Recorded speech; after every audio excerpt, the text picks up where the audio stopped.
eu queria uma opinião do senhor, general, a respeito do seguinte. O que nós estamos vendo, e alguns analistas são relutantes a aceitar isso, Sim. é que a guerra mudou, né, general? Porque, por exemplo, o pessoal fica falando, Israel tem superioridade aérea sobre Irã. Mesmo que tiver, o que adianta? O Sr. Comandante, o senhor tocou na ferida. Nós no quadro daquilo, e somos da mesma escola, somos da mesma geração que aprendeu nas academias, nas escolas navais, e o Sr. Comandante sabe muito bem que nós fazemos exercício, ao longo da nossa carreira, fazíamos exercícios, a guerra acabava ao fim de 30 dias, não é? Portanto, a nossa ideia era que um conflito era algo de grande intensidade, um multidomínio, portanto, com uma incidência muito forte, manobra, a parte naval, o controle dos mares, supremacia aérea, e no fim entravam as forças terrestres para acabar o assunto. Mudou completamente. Mudou, mas em todos os níveis. Começando pelo nível marítimo.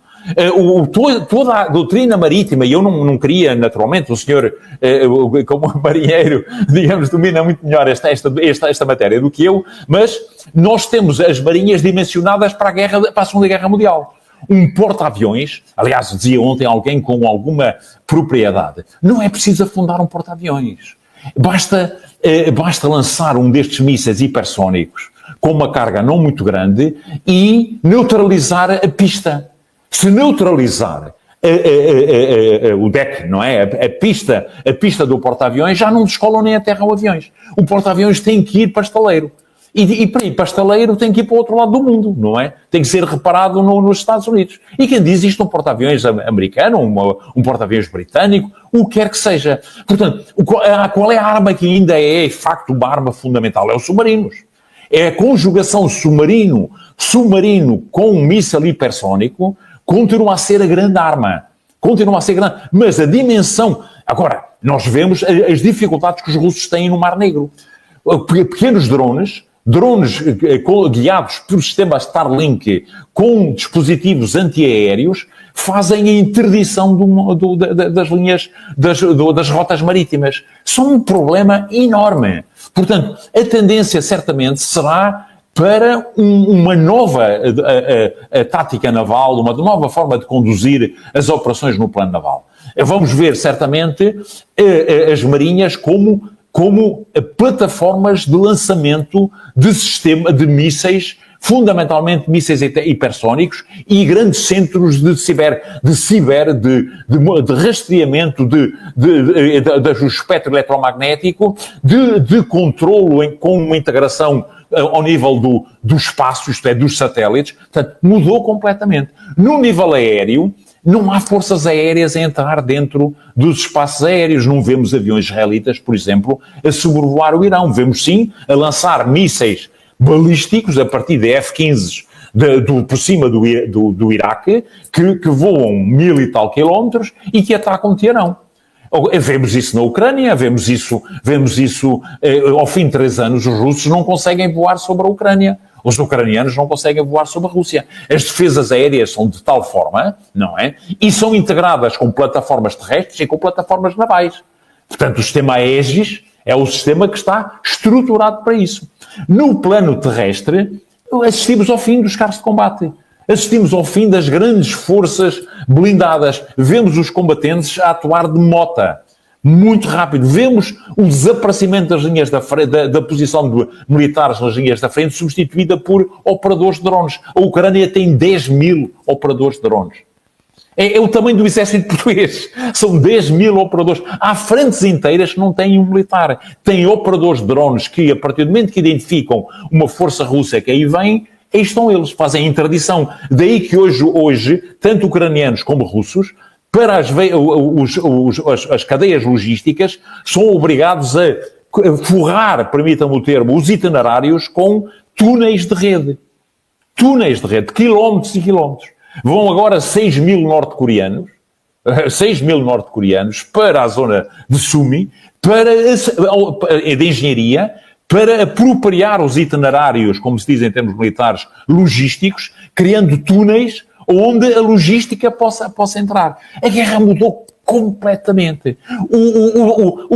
A Ucrânia assenta o seu sistema de comando e controlo num sistema civil, no Starlink.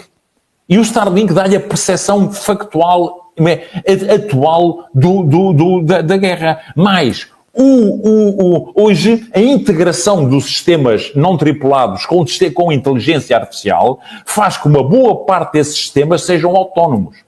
Portanto, é o sistema que identifica o objetivo e que decide atacá-lo ou não. Portanto, entramos num novo domínio. Nestes 3 planos, são os planos que nós conhecemos melhor, isto é, são aqueles que são visíveis, mas uma guerra, um conflito entre o leste e o oeste se escalar para um patamar, inicia-se no espaço. Será primeiro no espaço.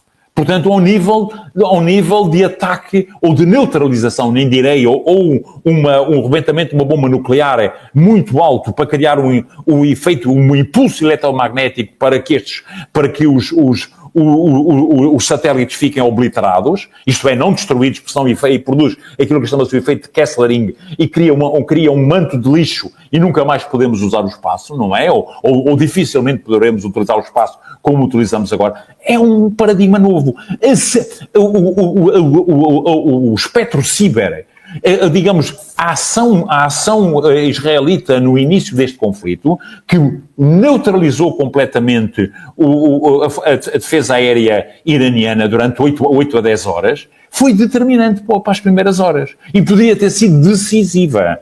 A ação dos russos em termos da neutralização dos Storm Shadow, dos Atacams, com sistemas de guerra eletrónica, traz uma componente completamente nova. Vimos também que uma parte dos mísseis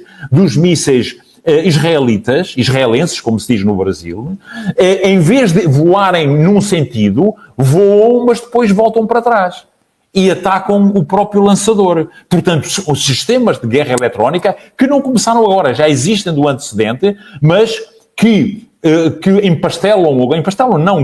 alteram os sistemas de voo dos mísseis, provocando danos no próprio lançador. Portanto, estamos numa guerra completamente diferente. E temos que ir novamente para a escola de Estado-Maior, para a escola de guerra, como se diz no Brasil, rever todos os princípios, todas as lógicas, e depois temos este synergetic multi-domain warfare, em que tudo isto é conjugado com operações de informação, com ciberataques, com operações psicológicas, com o nível diplomático, com o nível económico, tudo isto é conjugado para uma coisa, para efeitos. E os efeitos são para aquilo que nós, no primeiro dia da Escola Naval e da Academia, aprendemos. É para destruir o inimigo ou a sua vontade de combater. Portanto, voltamos ao termo tudo básicos. Sr. Comandante, estamos num mundo novo. Completamente. Que também nos preocupa, diga-se de passagem. É uma caixa de Pandora. O gênio está fora da lâmpada. O gênio saiu da lâmpada. Mas, general, eu estava conversando com alguns colegas militares esses dias, eu falei, olha, vocês têm que atentar que até o nosso recrutamento agora vai ser diferente. Porque antigamente você queria o soldado em boa forma física e tal. Mas hoje, o nerd, não sei como é que vocês chamam aí em Portugal. Isso o nerd tem seu valor. Seu valor. Porque essa geração, ela já vem operando o celular e você transforma ele numa arma. São a geração dos jogos de computador.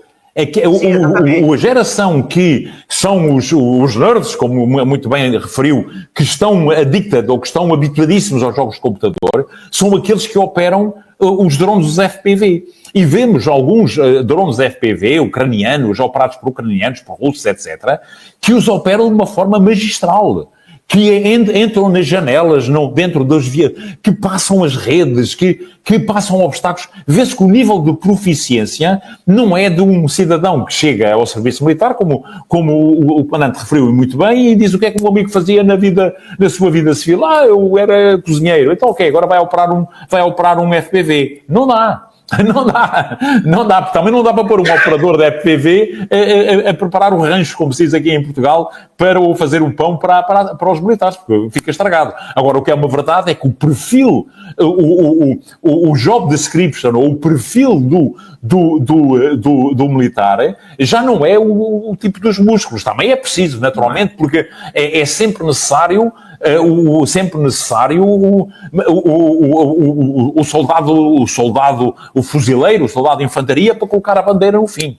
Mas, por trás dele, há um enorme volume de combatentes que são combatentes que estão na sombra, estão completamente no twilight, não é? No mundo à parte, mudou a guerra. A guerra hoje é completamente diferente. Hoje, o próprio planeamento das operações militares na Ucrânia, nomeadamente para os ucranianos, são aqueles que apresentaram uma forma muito inteligente, criam zonas de morte,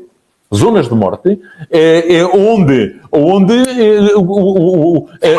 em boa verdade, é plasmar a Primeira Guerra Mundial, em que a zona de morte não é com combatentes com espingardas, é com FPVs.